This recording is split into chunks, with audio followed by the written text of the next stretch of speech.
Hello. Welcome to yet another podcast and YouTube video. If you haven't subscribed, please subscribe so you get them updated regularly and you're in the loop on sex and sexuality. I mean, is there sexuality without sex? So today, I want to talk about monogamy because this is something I have spoken about for a very long time, and I'm always interested in people's views and where they come from in terms of monogamy. And so I'm going to start with talking about where do I think monogamy comes from and what are the bases of it. So I would go back to the primal creatures, like just say, take a dog and a bitch, for example. So what are the purpose of dogs and bitches around in nature? So the point of the bitch is that she wants to get the best specimen to have offsprings with, so the world keeps going. And she looks for the best male she can find and get fucked and have children. Once she has children, she has nothing to do with the male, because that the holy purpose of the male was to just impregnate her. And once she has the babies, her life is devoted to taking care and dying for those babies. And if you look at the male, what was the purpose of the male? The male goes around fucking as many bitches as he can. So that's all he looks for. That's why we call it a dog in heat, always wanting to fuck. So let's take this in terms of heterosexuality, because we are all heterosexuals by default and we're all monogamous by default. I think we never really think about it and never really choose. And the world religions were created to create monogamy in terms of fear. So people stay in their own factions and in their own families and create a family in the most religious way. And that's why monogamy was created, in my opinion, based on fear. It's only based on fear. They want to create some sort of order. Now, when we look at heterosexuality and homosexuality, it's a little different because the dog and bitch scenario doesn't really work in homosexuals. So what happens when two dogs are together or two men are together? They are interested in having sex. We're all sexual beings, but for a female, it's a bit more different when it comes to starting a family and having children and taking care of those children. Whereas when it comes to just men, like for example, I enjoy sex and there's no reason why I shouldn't be with other people. As we say in India, that you don't want to keep eating home food every day. You want to go out and eat and try different cuisines and different food. I mean, it's a bit simplistic to say that sex applies to the same thing, but in principle, yes. So I want to talk about myself, how I grew up in a heterosexual environment and with deep-rooted monogamy, and how it affected my entire life. So I've been in relationships, long-term relationships, since I was 16, so that's over 20 years. And all of them were monogamous. And all of them broke because they were monogamous. Because at some point I felt, because, it's very natural for sexual attraction to fade or take a more friendly role when it comes to marriage and relationships and long-term relationships. And as you change with time, you actually also start becoming more and more, sexual or less sexual, and you have your own periods. And so you're like two individuals in a relationship with your own sexual needs. And yes, sex is a very important part of a relationship, but I wouldn't say it's the entire part of a relationship. And you would agree, because I think emotional stability, respect, companionship, all these are very important. And attraction and sex may or may not always be at the front of it. So I would talk about my previous relationship, which was 5 years long in Melbourne. And we had good sex and we were absolutely great together and we had a great, loving relationship.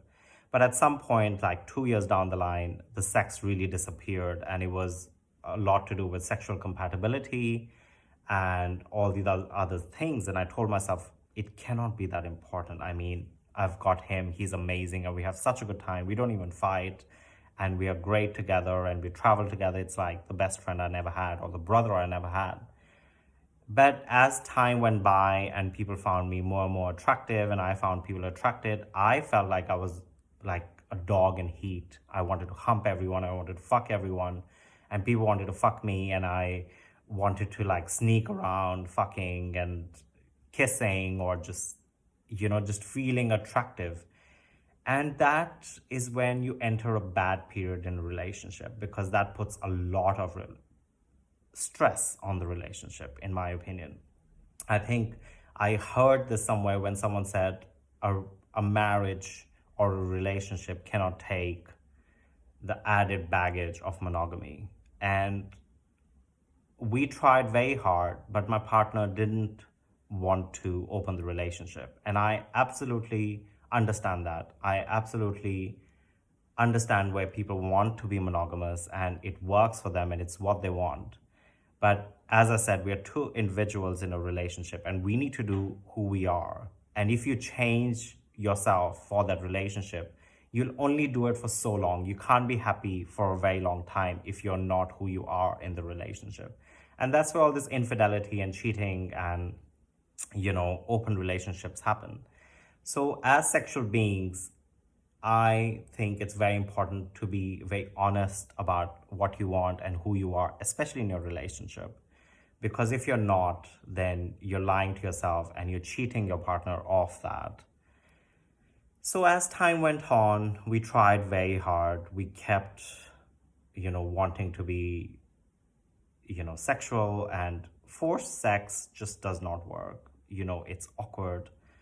And, if being a bottom is just not super practical. You cannot just fuck all the time and it's not easy.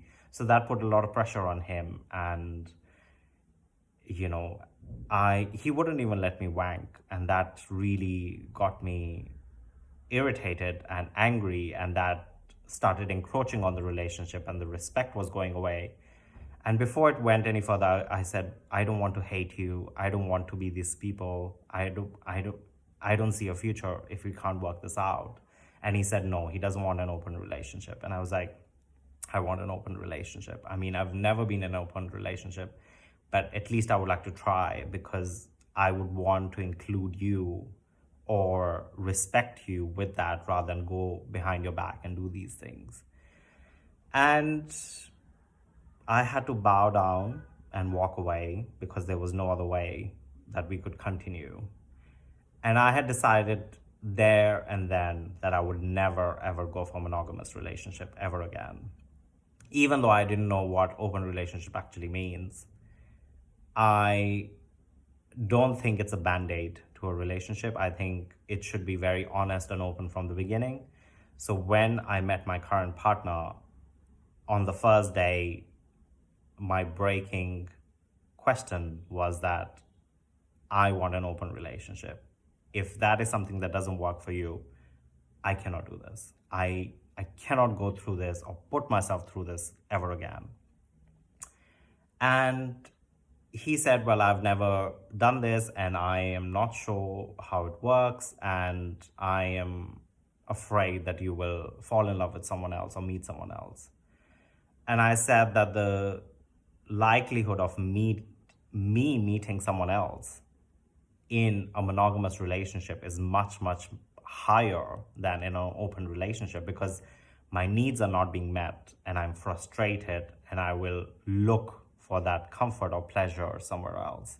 But if it was open and honest and respectful, I don't need to go somewhere else. I have you and I love you. And 5-6 years later, we are stronger than we were. We have more sex than we did. And it's a much more attractive and happy relationship. And even though I go out, have sex, it means nothing. It's just a mechanical thing for me. And I'm coming back and sleeping with him because he is my love and he is all that matters. And he is monogamous in the relationship. So that is also very interesting because it's something that works for him and it's who he is. So I would never force him to do something or, push him into doing something. He should do what is natural to him. So he can decide to be open or he can decide to be monogamous. It's absolutely who he is, and he should do who he is. The same goes for me. There are a lot of rules that need to be made, agreed upon, and you need to respect those. And I have respected those from the beginning, and that minimizes all conflict. I mean, it's not easy if you're in a live-in long-term married relationship with someone who's monogamous and you are not. I mean, it puts a lot of pressure. It's not easy. And how do you coordinate, and do you kiss and tell? Like, we have a policy of not kissing and telling, so we don't say anything to each other. So it's like, do you wonder where I went and all these things? And his main concern was that, falling in love with someone else. And I said that can happen anytime, anywhere, with anyone, regardless of monogamy or not. And I said, what I can promise is if I fall in love with someone else, I will tell you before I even tell the other person. And that's all I can do. I mean, we're all human at the end of the day with our own needs and fluctuating moods and relationships and love and all these things. But I definitely think this is the best relationship I've ever been in. And it feels very healthy, it feels very adult, and it really works for the both of us because we get to be who we were even before the relationship. And I mean, a lot of people say, oh, you're a slut, or you can't keep it in your pants, why can't you control yourself? I think it's very important to not see it as black and white and to see the person with their primal needs of wanting sex. And I genuinely think I cannot get everything I need from one person.